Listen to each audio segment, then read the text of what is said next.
Shalom, shalom. Bonjour à tous. Shalom, que la paix de Dieu soit avec vous, mesdames et messieurs. On y va. Gloire à Dieu. J'aimerais te parler aujourd'hui. Je suis religieux et je fais du bien. Je sais que si je meurs aujourd'hui, je vais aller au ciel.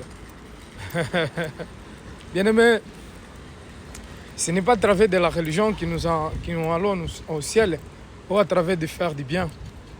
Sachez-le que, premièrement, la religion, c'est dogme, c'est tradition, coutume. Et pour aller au ciel, ce n'est pas question de faire du bien.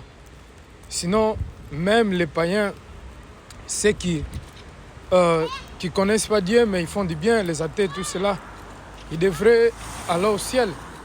Mais pour aller au ciel, c'est une grâce. Notre Bible dit que nous ne sommes pas sauvés pour les bonnes œuvres, pour que personne se glorifie. Mais nous sommes sauvés à travers d'une grâce. C'est quoi la grâce? La grâce, c'est un faveur que Dieu nous accordait. Dieu nous accordait une faveur.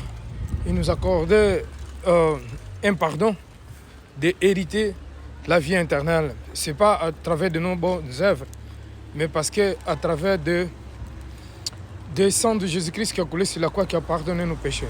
C'est pour cela que tu peux être musulman, bouddhiste, hindou, religieux, catholique, encore quoi, athée. Tu dis que tu fais du bien, Dieu va te pardonner.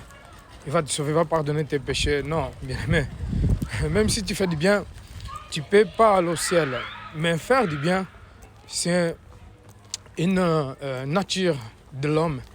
Parce que Dieu est bon. Nous les hommes, nous sommes la nature de Dieu. Nous sommes l'image de Dieu. Donc, lorsque quelqu'un est un être humain, lorsque nous sommes êtres humains, quelqu'un soit une femme ou un homme, donc nous devons faire du bien. Parce que Dieu a créé l'homme, pour que l'homme fasse du bien, parce que Dieu est le bien. Parce qu'il y a le bien et le mal. Alors, celui qui ne fasse pas du bien, qui ne fait pas du bien, il a la nature de Satan.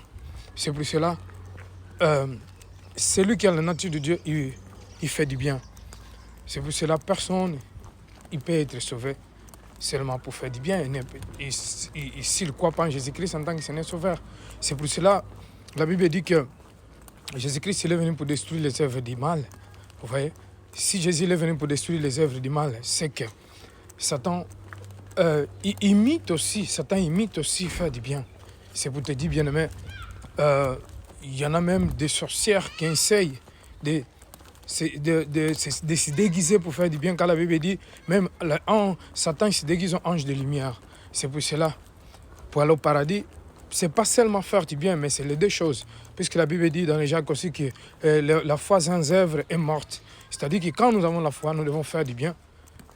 Nous devons marcher dans la vérité, faire du bien, aider ceux qui ont besoin, aider ceux qui sont dans les difficultés, et ceux qui manquent, ceux qui n'ont rien. Donc si nous devons les aider. Et après, il faut accepter Jésus en tant que Seigneur Sauveur et naître de nouveau et avoir une relation bonne en Jésus-Christ. Quand nous avons une relation bonne et on fait du bien, c'est ça qui est les œuvres et la foi. Parce que la foi, c'est faire les bonnes œuvres. Vous voyez, faire les bonnes œuvres et marcher aussi dans la crainte de Dieu, avoir une relation avec Dieu. Sinon, c'est comme ça qu'on peut avoir la vie éternelle. Sinon, si tu fais que du bien, et tu n'as pas la foi, tu n'as pas encore accepté Jésus-Christ, tu n'as pas encore une relation, tu ne peux pas voir la vie éternelle. Tu ne peux pas aller au ciel. Soyez bénis, Jésus-Christ, il t'aime. Si tu veux aller au ciel, il faut croire en Jésus-Christ en tant que Seigneur Sauveur, naître de nouveau et faire du bien. Mais si tu dis que tu es dans la religion et tu fais du bien, et tu vas aller au ciel, non, tu ne vas pas aller au ciel si tu fais seulement du bien et tu n'as pas encore accepté Jésus-Christ en tant que Seigneur Sauveur. Soyez bénis, bien-aimés. Soyez bénis.